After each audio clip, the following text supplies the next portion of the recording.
mga sis-Mars, welcome back ulit sa ating YouTube channel. So for today's video and content, another unboxing na naman tayo. And this time, hindi smartphone, hindi tablet ang i-unbox natin. At camera na naman po ang i-unbox natin. And excited na ako i-share sa inyo to kasi ito ay magiging part na ng ating live, video. Actually, nanghihiram lang ako ng camera ngayon. I'm using DJI Pocket 3. Yung Pocket 3 ni J-Vlog kasi yung Sony ko is nakatabi at medyo mahina kasi yung ilaw dito and hindi ko nadala yung ring light ko kaya ito muna yung ginamit natin. So, without further ado, let me go ahead and share you guys this camera unboxing.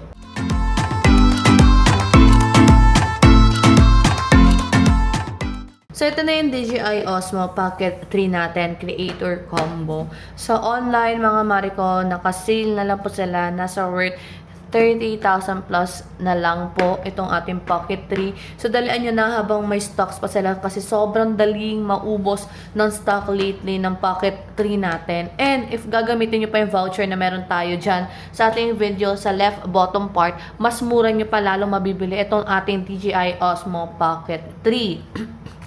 So, I decided na bumili na ng Pocket 3 since madalas kasi na ginagamit ko sa indoor is yung aking camera. Natatakot akong gamitin outdoor pag hindi photoshoot or mga pang picture-picture lang yung aking camera. Kasi nga, ginagamit ko din yun for vlogging. Kasi yung Sony ZV-E10 Mark II ko kasi is ginagamit ko siya for pictures and also for vlog din. Pero indoor, mas madalas ko yung ginagamit. Kung mapapansin nyo, since meron tayong Osmo Pocket 3, ito na yung gagamitin ko outdoor. And sa indoor, madalas kong gagamitin for sure is yung aking Sony. Pero mas gagamitin ko pa rin naman yung aking camera, lalong-lalo na sa mga photos natin. So, ito yung box. Okay. So, nakita nyo yan. Ang nakalagay is 30,290 na lang siya.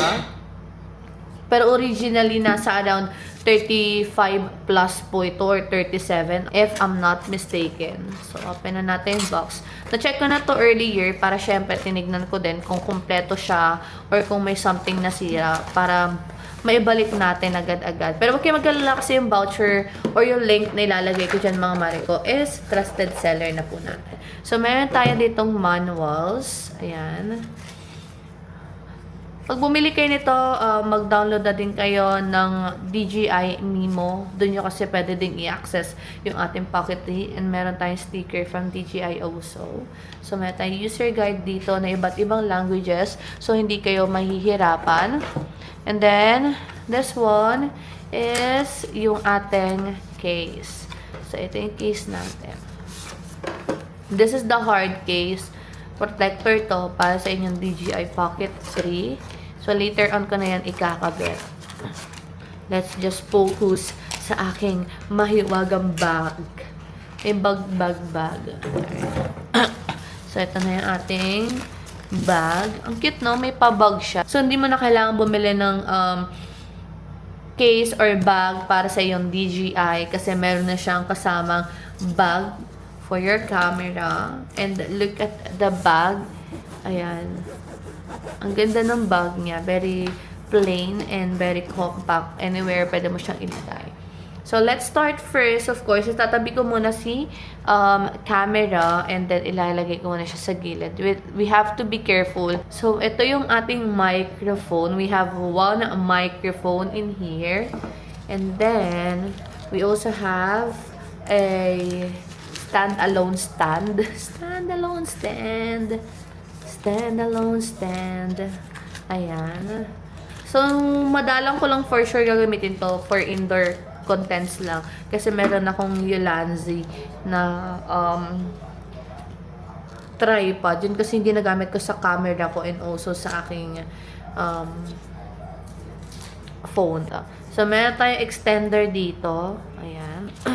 Type-C extender para ma-extend ang haba ng inyong DJI. And then, meron din tayong okay. Ito yung ating wide angle lens. Magnetic po yan. And wag nyo nang pansinin yung koko ko, mga Mariko. Wala pa po kasi yung nail tech ko. Nasa Kizzy pa. Quezon Province at hindi niya pa nababalikan yung kuko ko. So, ito yung ating magnet naman for the mic. Ayan, para sa ating microphone. And then, ito naman yung ating parang extender na power bank, the Type-C charging cord. Ito pala yung ating wind guard, mga Marico, para sa ating microphone. So, ito yung ating DJI Pocket 3. So, wala pa tong memory card, mga Marico. And tingnan nyo naman. So, pwede mo din siyang 1, 2, 3. Ayan. So, 3 press para mag-rotate yung ating camera. And then, 1, 2, 3 para naman magpunta sa ating front facing. Ayan. So, portrait and landscape. Both are working. Ayan. So, ano ko na pala to mga sis Mars. Na-connect ko na to sa akin DJI Mimo. Kaya hindi ko na siya need i-set up and update. And abangan nyo sa ibang mga video ko. Samahan nyo akong i-accessorize naman itong ating DJI Pocket 3.